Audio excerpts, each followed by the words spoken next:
ఇక మళ్ళీ అవే మాటలు మాట్లాడిండ్రు ఆయన. తమిడిహట్టి దగ్గర నుంచి ఎందుకు మేడిగడ్డకు మార్చిండ్రని మాట్లాడిండ్రు.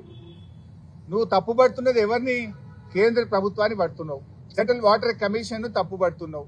నీళ్లు లేవని నేను చెప్పలేదు, మా ప్రభుత్వం చెప్పలేదు. నీళ్లు లేవని కేంద్ర ప్రభుత్వ సంస్థ సిడబ్ల్యూసి చెప్పింది. సింపుల్ క్వశ్చన్ ఏ బాబు. 2007లో మీరు ప్రణాళిక స్టార్ట్ చేసిండ్రు.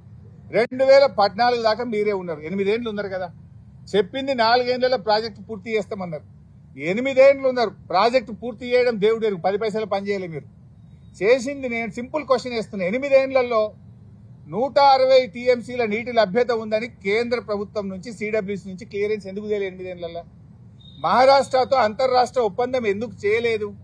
8 ఏళ్లు కనీసం నీటి లభ్యత కోసం మీరు తేలేదు.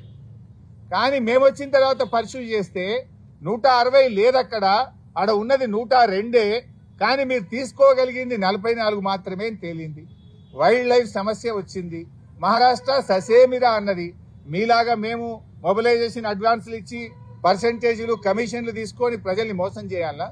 మేము ఉద్యమం చేసిన వాళ్ళం, రాష్ట్రాన్ని సాధించిన వాళ్ళం, ప్రజలకు నీళ్లు ఇవ్వాలనే లక్ష్యంతో మేము నీళ్లు ఎక్కడున్నాయో వ్యాప్కో సూచిస్తే మేడిగడ్డ దగ్గర పెట్టాం.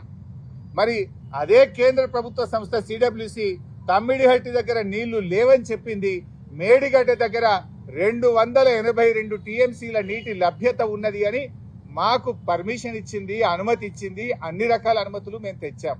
డాక్యుమెంట్స్ ఉన్నాయి. అసెంబ్లీలో చర్చ పెట్టు దమ్ముంటే అన్ని తీసుకొని చర్చకు రావడానికి సిద్ధం. నువ్వు ఊకే రచ్చ చేయడం బంద్ చేయి. నీకు చేతనైతే నీ ఇష్టమున్న డేట్ పెట్టు. నువ్వు పెట్టిన డేట్కి అసెంబ్లీకి వస్తాం, చర్చ చేస్తాం, ఒప్పిస్తాం. నిన్ను కాదు, రాష్ట్ర ప్రజలందరికీ నిజానిజాలు తెలియాల్సినటువంటి అవసరం ఉంది. ఏ రోజైనా ఎప్పుడైనా మేము చర్చకు సిద్ధం. ఒకటే షరత్ ఏంటంటే మైక్ కట్ చేయొద్దు, అసెంబ్లీని వాయిదా వేసుకొని పారిపోవద్దు. నిజాయితీగా నిలబడు. ఎన్ని రోజులైనా చర్చిద్దాం, ఎన్ని గంటలైనా చర్చిద్దాం. అందరి మాటలు ప్రజలు వింటారు, నిజానిజాలు ప్రజలు అర్థం చేసుకుంటారు.